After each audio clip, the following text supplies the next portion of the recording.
오늘 함께 읽을 말씀 이사야서 35장 이사야 35장 5절부터 마지막 10절 말씀입니다. 이사야 35장 5절부터 10절 말씀 함께 읽습니다. 그때에 소경의 눈이 밝을 것이며 귀머거리의 귀가 열릴 것이며 그때에 저는 자는 사슴같이 뛸 것이며 벙어리의 혀는 노래하리니 이는 광야에서 물이 솟겠고 사막에서 시내가 흐를 것임이라. 뜨거운 사막이 변하여 못이 될 것이며 메마른 땅이 변하여 원천이 될 것이며 시랑의 눕던 곳에 풀과 갈대와 부들이 날 것이며 거기 대로가 있어 그 길을 거룩한 길이라 일컫는 바 되리니 깨끗이 못한 자는 지나지 못하겠고 오직 구속함을 입은 자들을 위하여 있게 된 것이라. 우매한 행위는 그 길을 범치 못할 것이며 거기는 사자가 없고 사나운 짐승이 그리로 올라가지 아니하므로 그것을 만나지 못하겠고 오직 구속함을 얻은 자만 그리로 행할 것이며 여호와의 속량함을 얻은 자들이 돌아오되 노래하며 시온에 이르러 그 머리 위에 영영한 희락을 띠고 기쁨과 즐거움을 얻으리니 슬픔과 탄식이 달아나리로다. 아멘. 우리 이사야서를 함께 읽으면서 이사야 선지자 이름의 뜻 기억하시죠? 하나님은 구원이시라. 하나님은 구원이시라. 그 이사야 선지자의 사역에 따라서 이사야 1장부터 66장 전체에서 가장 중요한 핵심 구절을 뽑는다고 하면 43장 11절 말씀입니다. 43장 11절 말씀에 나 곧 나는 여호와라. 나 외에 구원자가 없느니라. 우리가 이 이사야 선지자 이름의 뜻 하나님은 구원이시라, 또 이사야 43장 11절 나 곧 나는 여호와라. 나 외에 구원자가 없느니라. 그러면서 조금 더 이제 이사야서를 성경의 축소판이라고 부릅니다. 그 이유는 이사야서가 제1이사야서는 1장부터 39장, 제2이사야서는 40장부터 66장, 우리가 성경이 구약이 39권, 신약이 27권, 그래서 제1이사야서가 마치 구약의 구성과 같고 제2이사야서가 신약의 구성과 같다고 해서 성경의 축소판 이렇게 부릅니다. 그 구성의 요소만 가지고 성경의 축소판이라고 하는 것이 아니라 그 1장부터 39장까지 구약의 내용의 결론이 무엇이냐. 그 결론이 오늘 35장에서 정확하게 이제 그 결론을 말씀하신 겁니다. 성경의 결론이 뭡니까? 예수 믿어야 구원받습니다. 오늘 우리가 묵상할 주제가 그래서 9절 말씀에 소개가 됩니다. 이사야 35장 9절 말씀 우리 함께 읽습니다. 거기는 사자가 없고 사나운 짐승이 그리로 올라가지 아니하므로 그것을 만나지 못하겠고 오직 구속함을 얻은 자만 그리로 행할 것이며. 아멘. 구속함을 얻은 자. 우리가 이 구속이라고 하는 것을 구원이라고 하는 것과 같은 의미로 사용합니다. 이제 내일부터 읽을 이사야 36장, 37, 38, 39장 이 말씀을 우리가 읽어보면 이것은 그 열왕기, 역대기에 있는 역사서의 내용과 똑같습니다. 왜 역사서의 똑같은 내용이 예언서에 기록되어 있는가 하는 것에 관심을 가져야 됩니다. 역사서의 내용이 예언서의 내용과 같습니다. 이것은 선지자를 통해서 예언한 말씀이 우리 역사에서 그대로 진행이 되고 성취된다고 하는 것을 강조하기 때문에 그렇습니다. 그 점을 기억하셔야 됩니다. 역사서의 그 기록의 내용과 그래서 좀 더 구체적으로 말씀을 드리면 예를 들면 이사야 36장의 이 예언이 구약 열왕기하 역사서 18장 13절부터 27절 또 역대하 32장 1절부터 19절 이렇게 정확하게 그 내용이 일치가 됩니다. 그러면 예언이 아니잖아요. 역사에 나와 있기 때문에. 그런 의미가 아니고 선지자가 예언한 것, 그 예언은 역사 속에서 반드시 성취되고 실현된다고 하는 것을 강조한 겁니다. 그러므로 오늘 이 35장이 어떻게 보면 이 제1 이사야서의 결론이기도 합니다. 그 결론을 40장에 가서 조금 더 이제 구체적으로 그 의미를 확장하여 우리에게 말씀하십니다. 우리가 한번 40장을 보시죠. 이사야 40장 3절입니다. 3절. 이사야 40장 3절 말씀 함께 읽습니다. 외치는 자의 소리여 가로되 너희는 광야에서 여호와의 길을 예비하라. 사막에서 우리 하나님의 대로를 평탄케 하라. 아멘. 연상되는 인물이 없으셔요? 세례 요한이 광야에서 어떻게 했습니까? 약대 털옷을 입고 메뚜기와 석청이를 먹으면서 요한이 외치기를 주의 길을 예비하라. 그러고 외치죠. 바로 그 모습을 연상할 수 있는, 그러니까 구약의 결론은 메시아를 기다리는 메시아의 길을 그 대로를 예비하는 사건입니다.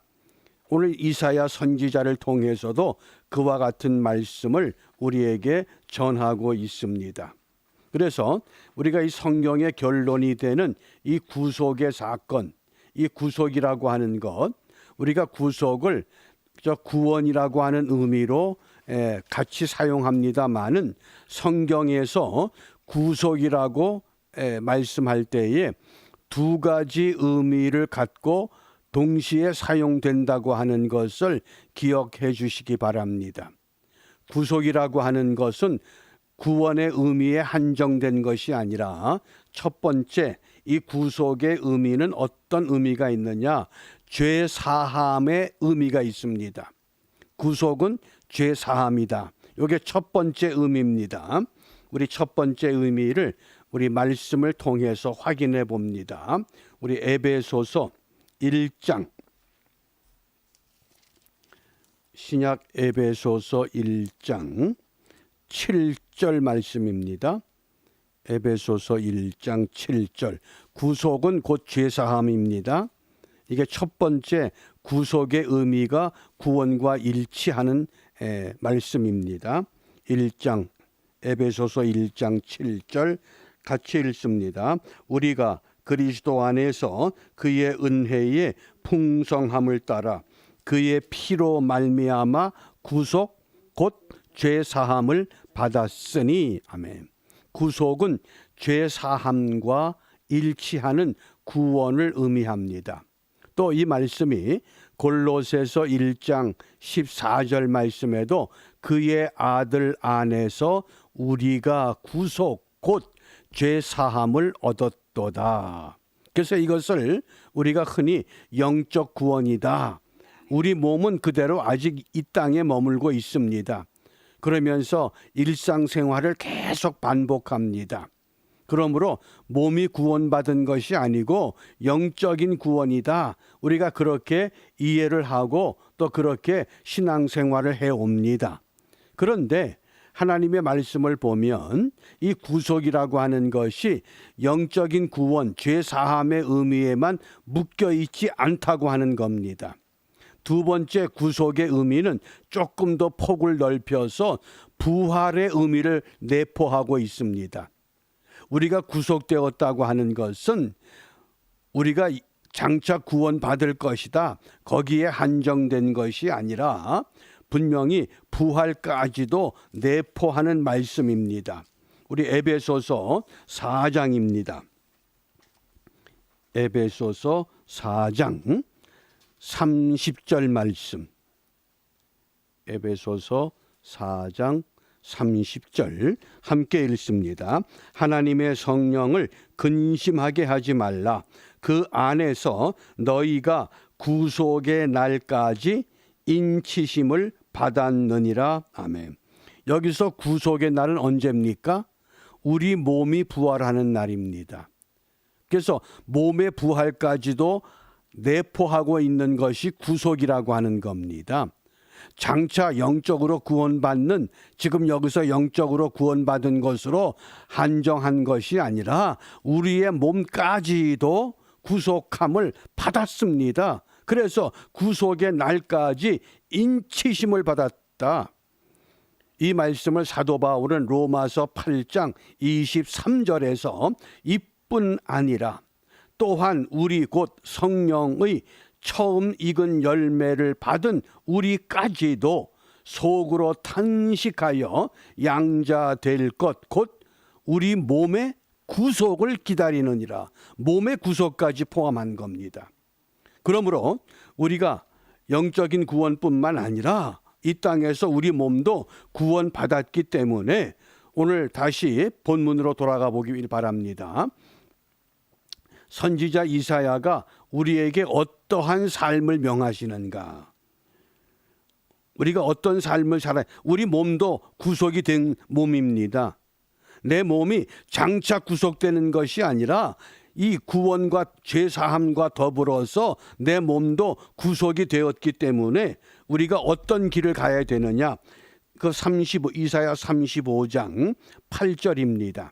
8절 우리 함께 읽습니다. 거기 대로가 있어 그 길을 거룩한 길이라 일컫는 바 되리니 깨끗지 못한 자는 지나지 못하겠고 오직 구속함을 입은 자들을 위하여 있게 된 것이라.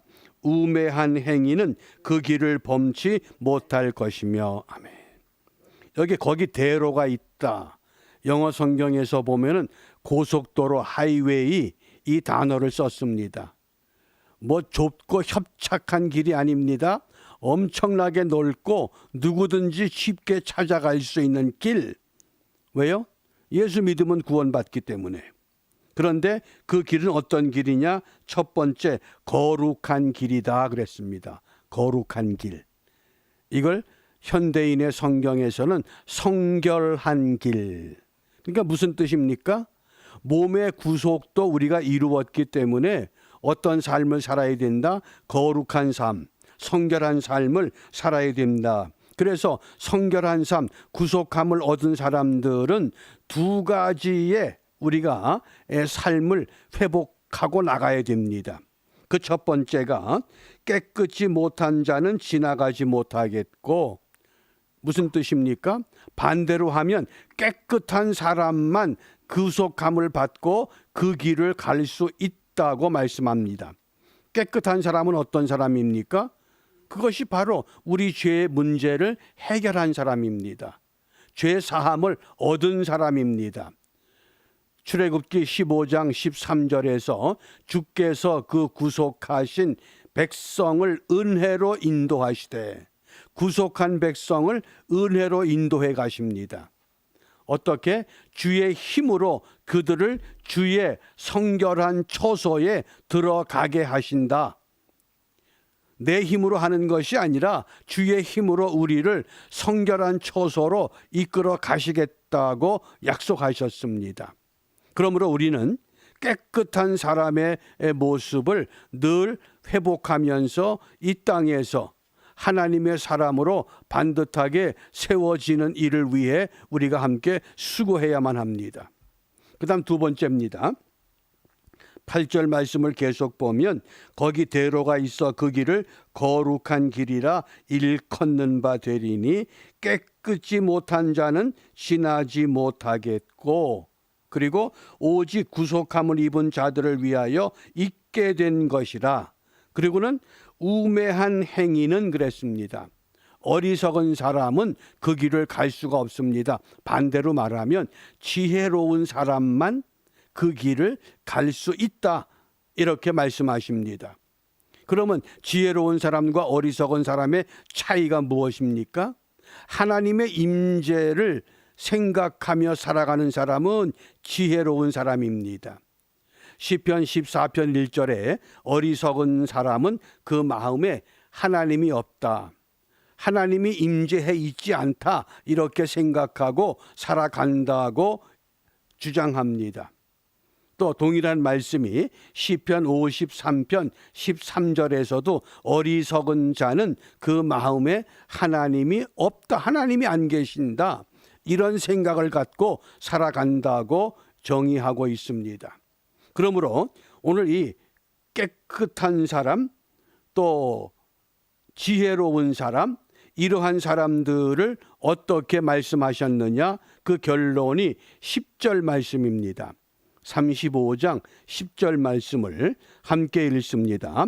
여호와의 속량함을 얻은 자들이 돌아오되 노래하며 시온에 이르러 그 머리 위에 영영한 희락을 띠고 기쁨과 즐거움을 얻으리니 슬픔과 탄식이 달아나리로다. 아멘. 이 구속을 속량함을 얻은 사람 이렇게 이제 말씀합니다. 속량이라고 하는 것은 무슨 뜻입니까? 내 죄값을 예수님께서 대신 지불해 주셔서 내가 자유로운 몸이 되었다 그 뜻입니다. 그래서 속죄할 속과 좋을 양자를 쓴 겁니다. 내가 죄값을 지불해야 되는데 나는 죄값을 지불할 능력이 없어서 예수님께서 대신 우리의 죄값을 지불해 주셨다고 하는 것, 그것이 속량입니다. 그러니까 구속이나 속량이나 구원이나 대속이나 속전이나 다 같은 맥락에서 사용이 됩니다마는 구속이라고 하는 것이 성경에서는 크게 두 가지 죄 사함의 의미로 첫 번째 사용되고 두 번째는 영적인 구원 죄 사함에 머물지 않고 몸의 구속까지. 그래서 너희들이 이 땅에 머물면서 너희 몸으로 거룩한 산 제사를 드려라. 우리의 몸도 거룩함을 유지하라고 말씀을 하는 겁니다. 그러므로 우리는 항상 주의하고 살아야 됩니다. 사고를 당하지 않기 위해서, 감염되지 않기 위해서 우리가 그 예방의 수칙과 예방의 길을 걸어가면서 하나님의 도우심을 기도하는 것, 그것이 바로 우리 믿음의 이 거룩한 구속함을 입은 속량함을 입은 하나님의 백성들의 아름다운 삶의 모습이라고 하겠습니다. 그래서 이러한 사람들을 요한계시록에서는 어떻게 말씀하느냐? 그걸 14만 4천의 무리라고 정의를 하고 있는 겁니다. 그러한 구속함을 얻은 사람들, 속량함을 얻은 사람들이 요한계시록 14장 1절 이하에 보면 14만 4천의 무리라고 말씀하는 겁니다. 그러니까 14만 4천이라고 하는 그 수가 어떤 교리나 어떤 교단이나 어떤 교회에 소속된 수가 아니라 구속함을 받은 자들, 속량함을 받은 자들. 그래서 요한계시록 14장 1절 말씀에 또 내가 보니 보라 어린 양이 시온산에 섰고 그와 함께 14만 4천이 서 있다. 그런데 그 이마에 어린 양의 이름과 그 아버지의 이름을 쓴 것이 있다. 예수 그리스도로 말미암아. 예수님 이전에 이 구약의 시대 때 사람들은 여호와 하나님의 이름으로 그들이 구원을 받는다고 하는 것, 그런 구원받은 수가 한둘이 아니라 14만 4천이라고 하는, 아라비아 숫자에 하나부터 14만 4천이 아니라 하나님이 원하는 구원의 수가 가득 채워지는 그 놀라운 축복의 사건이 반드시 이루어질 수 있다고 말씀을 합니다. 그렇게 되면 요한계시록 21장에 새하늘과 새 땅이 도래하게 되는데, 오늘 이사야 35장이 마치 우리 앞에 새하늘과 새 땅의 어느 한 부분을 보게 해줍니다. 왜냐하면 광야와 마른 땅이 백합화를 피워냅니다. 황무지가 장미꽃을 피워내는 것처럼 약한 손을 강하게, 떨리는 무릎을 굳게, 겁내는 자에게 굳세게, 우리를 모든 것들을, 자연도 회복시켜주고 우리 사람도 회복시켜주는 은혜가 반드시 임할 것이라고 하는 것, 그것이 제1이사야서의 오늘 35장을 통해서 결론을 말씀하십니다.